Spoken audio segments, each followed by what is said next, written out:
Well, thank you very much for your attention to the important matter of standards. I want to thank you all for making the effort to come when you probably could have been elsewhere enjoying yourself. We're here on the subject of standards, Ted and I. Standards like accounting and law can be awfully boring, but the amount of money we move is really quite enormous and effective.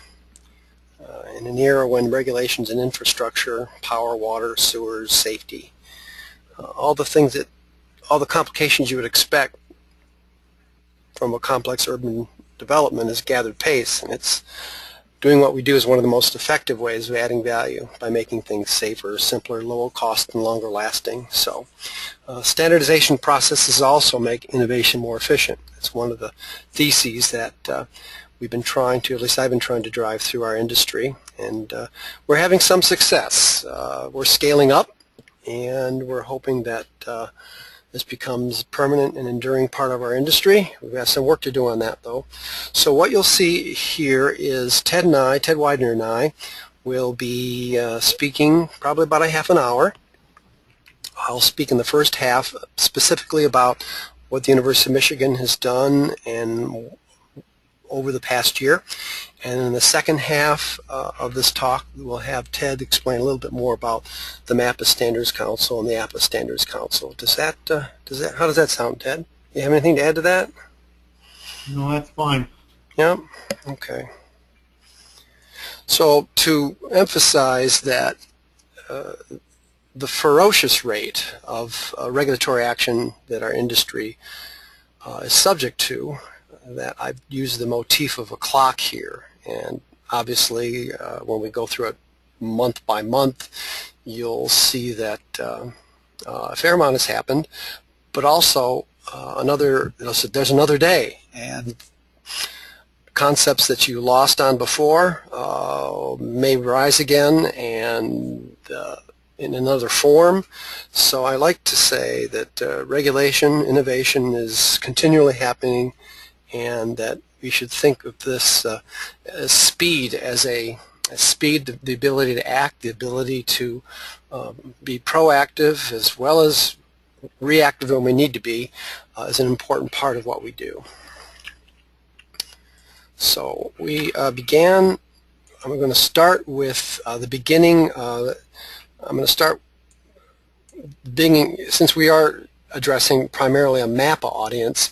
I'll start from where we were last year at the last conference. I made this presentation to the MAPPA Executive Board. I think Christy, Lander, Lowell, almost everybody was there. I remember a room of about 20 people in a very nice room, and so I would draw your attention to what was said there, but there are a couple issues that are sensitive, and I thought we'd at least raise the issue here, is that University of Michigan's business model prefers to see as many ANSI standards accredited developers in the industry as possible.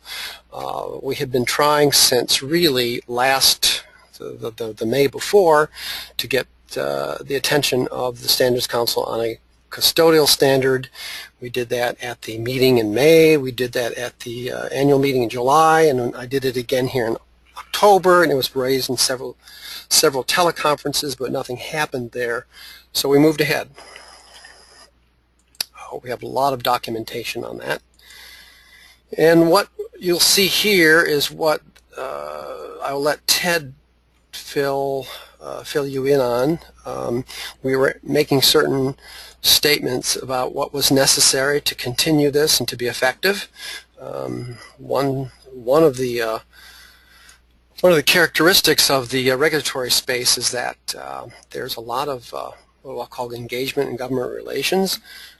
That's a different kind of enterprise than what we're actually doing here at the University of Michigan. We need results, and they don't come easily, and they don't come overnight, and you need certain types of I'll call intellectual property in mid to late career professionals. So I would encourage anybody who's on the MAPPA board now watching this to go back into your notes before We've made these statements. There's nothing less true this year than last year about what's necessary to make this an enduring part of our industry. So let's get to the moment now. It was a good year as far as actual results in terms of standard changes and concepts. We got the cover story. This is the leading trade magazine in the electrical industry, and we got the cover story. My colleagues and I, a number of them. I've had about 8, maybe 12 people around the country that have been helping me on this for some years, and I want to give them credit for all that they've done to help.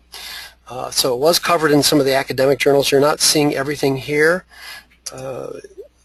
because they're just in the interest of time. It was picked up by NEMA. This is the leading trade association of the electrical industry. My colleague Joe Andre was a co-author with me on this. I'm very fond of Joe. Joe has NEMA's seat on the International Electrical Conservation Code, so he co-authored this with me, fully understanding that it is a disruptive change, and it's one that probably dwarfs any other sustainability achievement in our industry. We're looking to be challenged on that, but in any case, in Joe's own words here, he used some of our calculations, and I won't go through all the addition and subtraction, but he's not shy about saying that the savings are staggering. He's just talking about energy savings, not the safety gains. So also I've been working with Paul Kemp, another colleague who's been very helpful over the years. This was published in the Facility Manager. So that's what October looked like. Come November, this is the I think it's the October. They have a quarterly publication here, and I worked with Patricia Coleman from the EPA and Max Dorto from Harvard, trying to make the industry aware that when you have a district energy system, that you may use the perimeter utility as a backup power source, and when you do that, many benefits accrue. Obviously, lower greenhouse gases. There's it doesn't tax budgets as much, so there's many benefits accrue to that. Assuming, of course, that you have your math right, your reliability math right. So I've been working quite a bit over the years with some, I'll just say it, defense contractors who do the numerics for the Army Corps of Engineers and for many of the larger IT companies, and we tried to put some mathematics in there so that electrical engineers have a little bit more guidance other than their whatever got done on the last job. So suffice to say, you may reduce the number of transformers, generators, when you have a district energy system by maybe 1 out of every 5. It's very site specific, so we have to be very careful. But that is in the codes now, and the codes are now being informed by actual numbers. And we've been working on that for about 8 years. So okay, so that was November. Come December, we began a bi-weekly engagement with NSF International. NSF International is located here in Ann Arbor, about 3 miles away from the University of Michigan. So we're helping each other produce better documents for public safety as it pertains to water and food. So there'll be some more action on that later on in the year, as you'll begin to see. So Ted and I were working on this standard. It's NFPA 350. It's the first American national standard on confined spaces. As you might know, that the original rules that are now enforced by the federal and state agencies were not written under an ANSI process. So this was a bold move by NFPA to begin to write a standard for confined space entry with public input, a widespread public input using their accredited processes and requirements for balance and transparency. So we actually have some success on this, which we'll be reporting in a couple of weeks. So, I thought I'd let you know that we spent some time late last year, and it came to, now these are not huge changes, these are subtleties in the way the standard is written and it guides thinking. So these are not bright line, flashy marquee type of accomplishments, but it does contribute and build the literature on safety for confined spaces. Okay, so that was December. Obviously, we talked about the Simon Institute, and I'm not really at liberty to talk too much about how that went yesterday, but regardless, that was done in January. Come February now, we were approached, what hit our radar was a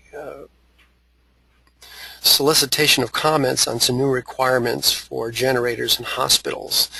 And so our response to this was that we, obviously the federal government's in charge of safety, and they want their organizations that they're funding to be safe from power outages. So it's well-intentioned regulation, but as many regulations are, it's a one-size-fits-all, and we felt that was not optimal for us. So one of the key features of what we try to get across is that, again, university hospitals, large university hospitals, very often have cogen plants, trigen plants, district energy, and when you have that, you have possibly another 9 or 2 of availability.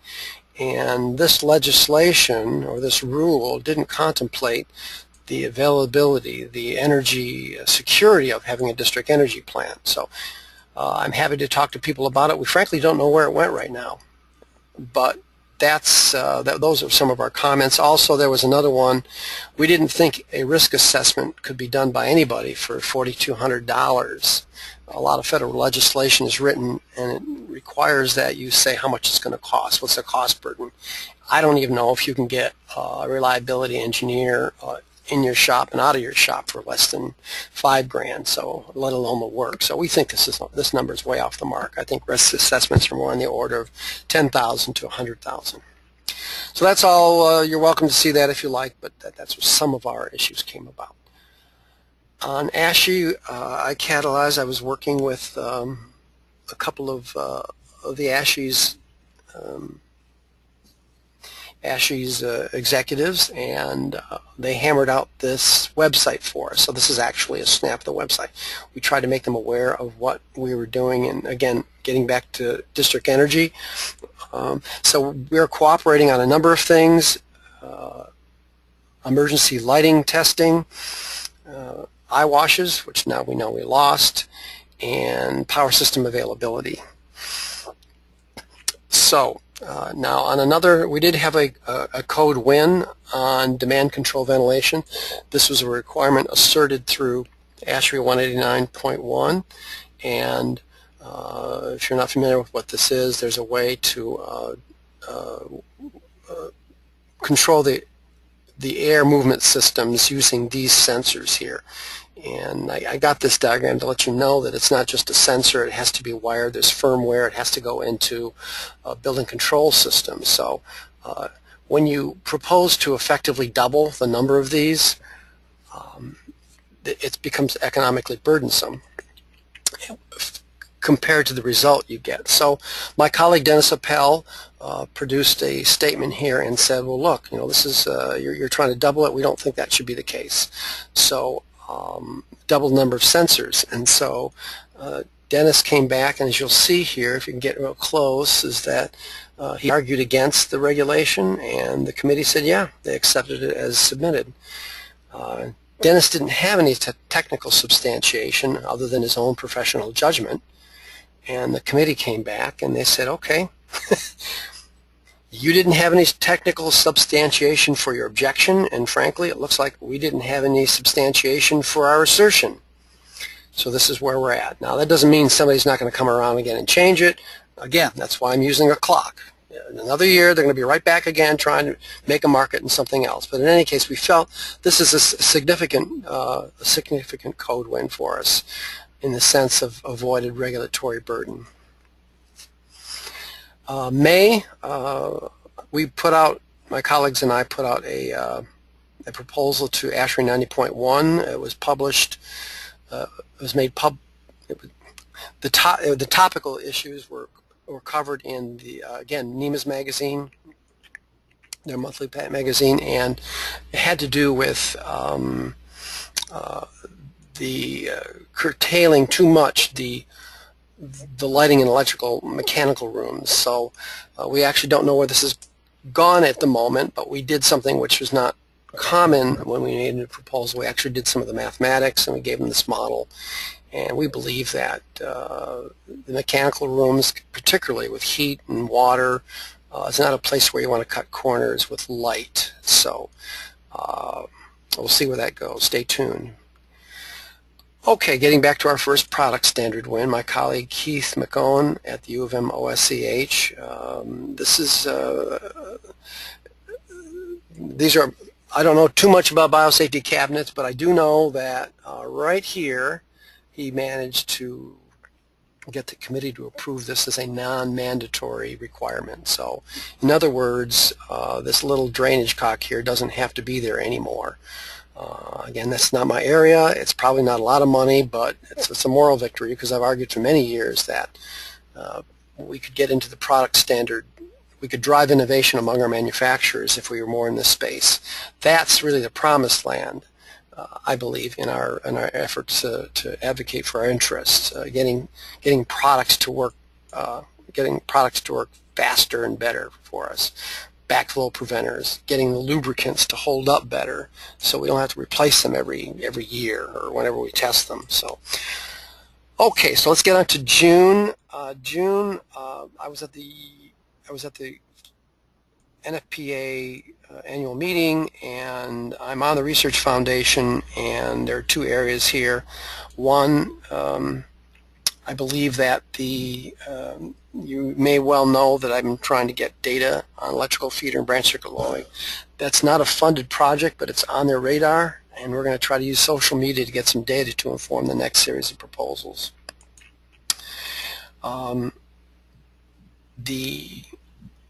The return, this is the duct detection. There's a lot of back and forth in the industry about whether they're necessary on the supply air. I don't care. I just hear a lot of which way it goes. I just want to get better science, and we're trying to gather whatever science is out there. These can be significant. In hospitals, there's a bazillion of these in there, and if you have twice as many as you need, and especially maintaining them, can be devilish. Have you had experience with that, Ted? No, not personally. Yeah. Okay. Well, you get them. This gets to be very emotional, because what you do is you bring in the sheet metal folks, and they wanna put more of these in. They like them. They get paid to put those in. And some of the fire guys saying they're useless. In fact, they're even harmful. So, I just want a respectful debate that's data driven. Okay, so where are we now? I think we are in July, and we're getting close to the end of our year here, and what we've done here is, now this is a case where this is a comment in process, and so I don't know where this went, but this had to do with trying to, let's see, what did they want to do on this one? I believe they wanted to put more, they wanted to put outdoor air temperature sensors on every building. So there is a dedicated YouTube clip on this one. I don't know what the issue number is, but you're welcome to have a look at it. I like to demonstrate what incorporation by reference is, though. So here's the State of Michigan Energy Code. So you can see that here's where the rubber meets the road. Everything we do at the national, international level really comes down to what does it mean on a local budget in terms of occupant safety over the life cycle, also the first cost obviously. So this is where you're seeing these larger these documents here and their variants adopted. So this is state law. So when we talk about incorporation by reference into state law, this is where this is an example. I like to work it backwards, because here you have the International Energy Conservation Code, which you've just seen referenced into public law. But that is informed by ASHRAE 90.1, and ASHRAE 90.1 is informed by whatever happens in this guideline. So this is a case where a guideline turns into a standard, turns into a code, turns into law. That's what we're trying to point there. In August, I was in Geneva. Some of you know that I have family over there, and we've have a place over there, and so it's relatively easy for me to get there. We've worked out some arrangements working with one of the ANSI standards developers here. We have some ideas for what would be meaningful as far as the public sector user owner fiduciary interest. So I'm not at liberty to talk too much about that at the moment because we're still in talking phases, but there's a number of teleconferences happening on that. So there's movement in that direction. It's also going to be helpful with this other development is that a new IEEE committee devoted specifically to healthcare facilities electrotechnology will draw from international experts. And if I have my way, the electrical professionals in the healthcare and education industry will be able to contribute outside of the IEEE paper process. Very often there's a lot of very good skilled electrical engineers that just are not good paper writers. They don't want to do paper writers, but there's a lot of information they could share with others that would help others meet some of their objectives. So we'll probably I do have a colleague here in Rome and another colleague at Delft, and we're hoping that people in our industry in the U.S. would be able to communicate in both directions with the education and healthcare facilities professionals in at least starting in Western Europe. And I think we are, let me tell you that we did win everything. So that's about half. That's about what half has happened over those 12 months. And of the half that happened, we're only seeing about 10% of what's coming at us, or the opportunities. So that gives you a sense of what more can be done. So here is an example of a standard that we hit our radar. It had to do backflow prevention. I've received very apologetic and respectful emails from the committee chairman. They just can't get this committee off the ground. So this was hit our radar, at least U of M's radar, some almost 2 years ago, and nothing's happened on it. So we just have to live with that. This one is stalled. This one I have the pleasure of working with Ted on.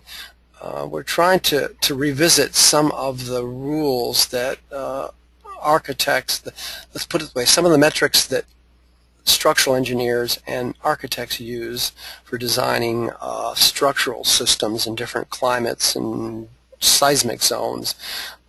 It has to be informed, though. We have to start from the IBC, and then IBC adopts whatever, ASCE adopts whatever in the IBC, and the IBC correlates with what it's doing with SEI 17. So Ted, since that's your area, do you have anything to add to that? No, not this time. We have time to investigate this and make sure it happens the right way. We're diversified over time, let's put it that way, just as you diversify your stock or asset portfolios over asset classes. Those asset classes themselves have to be diversified over time. So very often in many standards, many ANSI standards are only updated every 5 years. That would be the case with this standard. IBC is updated every 3 years. So we did not win some of the proposals that came out of that came to back in the old standards, at least when I was on the Standards Council. These didn't survive. We can go back again and try to get them through, but I'm happy to talk to anybody in MAPPA because I think they both came from MAPPA. Let's see what else we have here. Okay, so as of this morning, I just received the email. They're going to reject everything wholesale, and we'll have to work a little bit more, a little harder. There's other workarounds, but we've used their process. So when we work a little harder on this, we have the ability to say we went through their process. So I won't go too much into that. What else do we have here? We also lost this is U of M driven. We tried to push back on a requirement requiring bicycle racks within 50 feet of every building. So that's the way they want it, and those organizations that want to adopt the green building code whole cloth would then have to conform to that requirement. So I think in general what we're trying to do here, at least at U of M, is, as you can see, we're trying to get first costs down. We're trying to get our maintenance costs down. There's a concept of avoided regulatory costs. We know that there's safety issues that are very hard to estimate, but when we talk in terms of how we can reduce the cost of a first cost of a building, we feel that we could safely say that we've reduced it 2 to 3% if you use the changes to the codes that now give you, the engineers, more permissive, the ability to do things. Like, we'll talk about aluminum wiring, for example. Nobody's going to force you to use that. We do know that it's 2/3 less material, and in some cases the labor is half. We can't force you to put, if you know that now you can reduce. You don't have to put a generator in on the perimeter of a campus if you have a district energy system. We can't force you to do that, but you have that ability to do that. Hey, Mike? So, yeah. I have a time problem, and I think you're running out of time anyway. Let me just summarize to say that the work that is being done is important. It requires the involvement of others. It requires data and information so we can prove some of our arguments, and we need to look to the membership of MAPPA to help with that. You have partners within MAPPA who are active and eager to help and eager to get your assistance. So let's just conclude with that and encourage folks to get involved. Thanks. Okay, are you still on the, let's see, so does that summarize, so I think I'm grateful that you stopped me there. Are you able to, you're still able to see this, Ted? Yeah. Okay. Mike, I got to go. I'm late for a plane. Oh, I'm sorry. Okay, Ted. Well, thank you very much. This will be uploaded later on tonight, then. I appreciate it. Okay. And I'll close out. Thank you very much, Ted. Bye. I might have run over a little bit more than we thought there, but I wanted to summarize what the year's been like. We can't say we haven't had a fair amount of success. Obviously, we're falling way short of what's possible, but compared to last year, we're farther ahead. So what you'll see here then is we're seeing an average of 5 participants at every interactive weekly.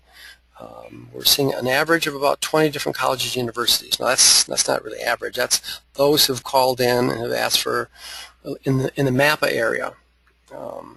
We're confining ourselves to the MAPPA area. We may change that. At least the University of Michigan may change that later on. We're getting fair success with the YouTube clip viewers, so we're very happy with that. As you can see, that the on-demand viewers are exceeding the interactive participants, so it's likely we'll proceed with that. We'll have better video quality, sound quality in the future. There'll be 50 comments on proposals of others. I've given you a hint of what we've done since October 2013, and we'll have responded to these types of organizations. We'll also put about 100 proposals of our own. Most of them will be National Electrical Code proposals.